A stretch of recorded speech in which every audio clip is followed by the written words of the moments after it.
ကျွန်တော်အဲ့ဒီတိုင်ကြားစာကိုစိုက်ကြည့်နေမိတယ်နောက်ဆုံးကစကလုံးလေးလုံးကပူပြင်းတဲ့တံမူခဲကြီးနဲ့အထိုးခံလိုက်ရတယ်လို့ပဲကျွန်တော်မျက်လုံးထဲမှာဆွဲထင်သွားတယ်အဲ့ဒါကတော့မူရစ်စီဝါရောင်းဝယ်ဖောက်ကားမှုတဲ့ကျွန်တော်ရှိကလက်နက်အပြည့်စုံနဲ့အထူးရဲ့အဖွဲ့ကိုတစ်ချက်ကြည့်ပြီးတော့လက်ထဲကအတိတ်ပဲမရှိတဲ့စာရွက်ကိုတစ်ချက်ပြန်ကြည့်လိုက်ရင်ရေရမလားငိုရမလားတော့မသိတော့ဘူးဗျာစိုက်ကြည့်မနေနဲ့တော့အမှန်တိုင်းပြောစမ်းမနက်တိုင်း6နာရီ15မိနစ်မှာမင်းနဲ့အဲ့ဒီနို့ပိုသမားတို့တကားဝမှာဘာတွေမသိငါစရာအယောင်းဝယ်လုပ်နေကြတာလဲ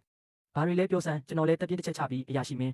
်းကျွန်တော်ကနို့ဘူးဝယ်နေတာပါလို့ပြောရင်ခမရယုံမလားပြလို့ပြန်မေးလိုက်တယ်အဲ့ဒီဆိုအရာရှိကဘာမှပြန်မပြောဘူးသူ့အဖို့ကိုမျက်ရည်ပြလိုက်တာနဲ့သူတို့အဖွဲ့ကကျွန်တော်ရဲ့တိုက်ခန်းလေးတွေကိုဖြန့်ထွက်သွားပြီးအကုန်ရှောင်ငွေတော့တာပဲကျွန်တော်ရင်တွေတိန်ခုန်နေတာပေါ့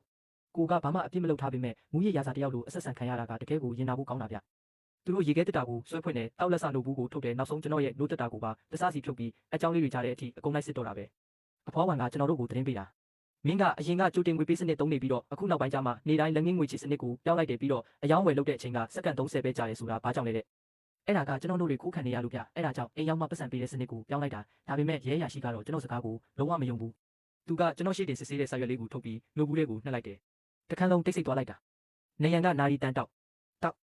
ောက်ဆိုတာပဲကြားရတော့တယ်ဒါဟာကျွန်တော်ဘဝရဲ့အရှက်ရဆုံးအချိန်ပဲဗျစက္ကန့်30လောက်ကြာတဲ့အထိဘာမှဖြစ်မလာဘူ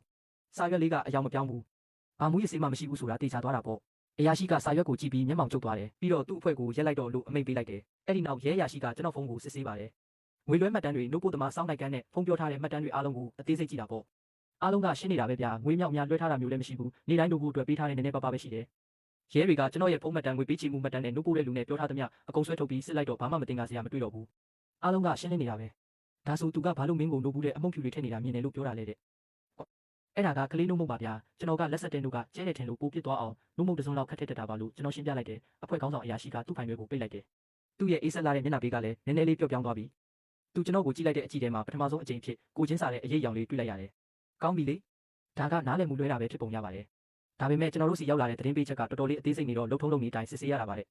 ဲ့ကျွန်တော်သူတို့ကိုအိမ်ပြင်ထိလိုက်ပို့လိုက်တယ်တကားကိုပြန်ပိတ်လိုက်တဲ့စက္ကန့်ပိုင်းမှာတင်ကျွန်တော်တကူလုံးအားရင်ကုန်ခန်းသွားပြီးတကားကိုမိပြီးကျန်းပြင်ပေါ်ကုန်လက်သားလဲကျသွားတော့တာပဲဒါပေမဲ့အဲ့ဒီအချိန်မှာခံစားရတာကစိတ်သက်သာရတာမဟုတ်ဘူးဗျအရင်ကတခါမှမခံစားဘူးတဲ့ပြင်းထန်တဲ့ဒေါသကြီးပါဘေးအိမ်ကအဖွားကြီးကတခိုးလို့မရတဲ့နို့ဘူးလေးအတွက်နဲ့ကျွန်တော်ကိုထောင်ထဲရောက်အောင်လုပ်ဖို့ထိကြံစီခဲ့တာလေကျွန်တော်တင်းပေါင်သားကိုရှောက်သွားပြီးရဲကားတွေဝင်းထဲကနေဖြည်းဖြည်းချင်းမောင်းထွက်သွားတာကိုကြည့်နေမိတယ်ကျွန်တော်အသေးချာယုံကြည်နေတာတခုကတော့ဘေးအိမ်ကပိတ်ထားတဲ့တကားနောက်ကွယ်မှာအေးဆက်ပြီးတွက်ချက်တက်တဲ့မျက်လုံးတစ်စုံကမှန်ပြောင်းပေါက်ကနေကျွန်တော်ကိုချောင်းကြည့်နေလိမ့်မယ်ဆိုတာပဲဒါကဒီမှာတင်ပြီးတော့မှမဟုတ်ဘူးသူကဒီလိုညစ်ပတ်တဲ့နည်းနဲ့ကစားချင်နေဆိုရင်လည်းရတာပေါ့ကျွန်တော်လည်းအဆုံးထိကစားပေးဖို့အဆင်သင့်ပဲအထူးရဲတပ်ဖွဲ့ပြန်သွားတဲ့နောက်တစ်နေ့မှာတော့ကျွန်တော်အလုံးမှာအချိန်ပုံမစင်းတော့ပဲရဲစခန်းကိုတန်းသွားလိုက်တယ်ကျွန်တော်လက်ထဲမှာဘတ်တစ်ချောင်းကိုတင်းနေအောင်စုပ်ကင်ထားတာပေါ့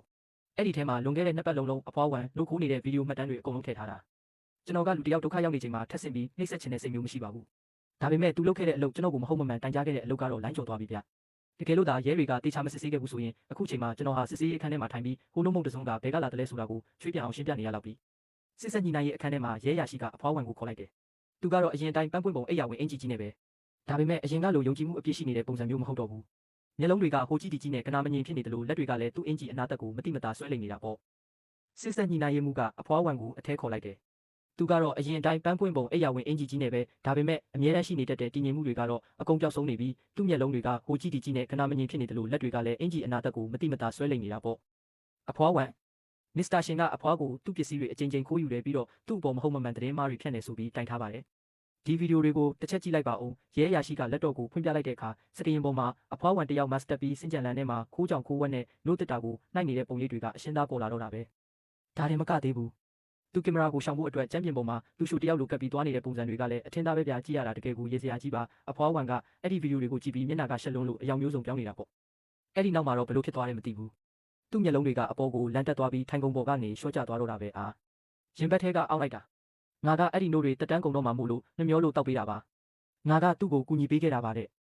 အဖွားဝန်ကဗီဒီယိုတွေကိုကြည့်ရင်းမျက်နှာကဖြူလိုက်နီလိုက်ပြန်ဖြူလိုက်နေဖြစ်နေပြီးမှရုတ်တရက်ကြီးမျက်လုံးလန်ပြီးထိုင်ကုန်ပေါ်ကနေရှော့ကျသွားတာဗျအိုးဖះကြီးရင်ဘက်ထဲကတအားနာနေပြီးငါကအဲ့ဒီနို့တွေတက်တန်းကုန်တော့မှမို့လို့တောက်ပေးတာပါငါကသူ့ကိုကူညီခဲ့တာပါတဲ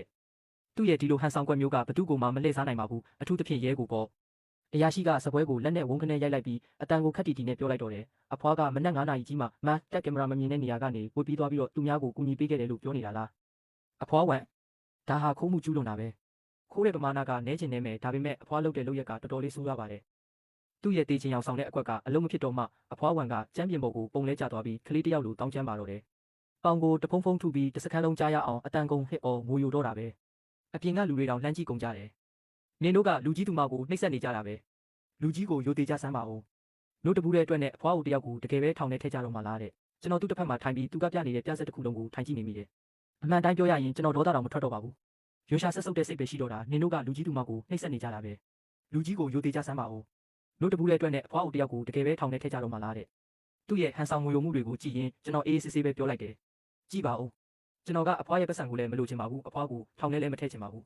ကျွန်တော်တောင်းဆိုတာကတခုတည်းပါကျွန်တော်ကိုစာနဲ့အသေးချတောင်းပန်ပါ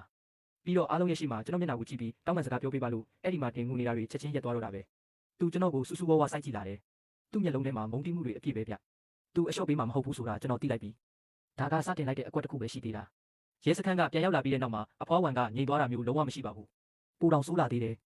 ထိတ်တိုက်တွေ့လို့မနိုင်မှန်းသိတော့သူကနီလန်ပြောင်းပြီးနှုတ်ခိုးတာထပ်ပိုးပြီးအနေရရှိတဲ့အရာတစ်ခုကိုစတင်ဖြန့်ဝေပါတော့တယ်အဲ့ဒါကတော့ကောလာဟာလာတွေပါပဲတနေ့အလုပ်ပြန်တက်လေကားတဲ့ကိုကျွန်တော်ဝင်လိုက်တဲ့အချိန်မှာအိမ်ကြီးချင်းတချို့ကစကားတွေတပြောပြောနေပေါ့ဒါပေမဲ့ကျွန်တော်ဝင်လာတာမြင်တာနဲ့တပြိုင်နက်အားလုံးတိတ်ဆိတ်သွားကြတယ်သူတို့အားလုံးကတက်လေကားရဲ့ထောင်းတွေကိုအသာလေးကတ်သွားကြတာကျွန်တော်ကကူးဆက်ယောဂတစ်ခုခုတဲလာတဲ့လူတစ်ယောက်လိုမျိုးပေါ့အဲ့ဒီလိုတမင်တကာရှောင်ဖယ်ခံလိုက်ရတာကတက်လေကားထဲမှာအသက်ရှူရတာတောင်တော်တော်လေးမူးချက်စီပါတယ်အဲ့ဒါသူပဲရဲတွေသူ့အိမ်ကိုဝင်မွေသွားတယ်လို့ငါကြားတယ်သူကတကယ်လူဆိုးပဲအေးလေဟုတ်တယ်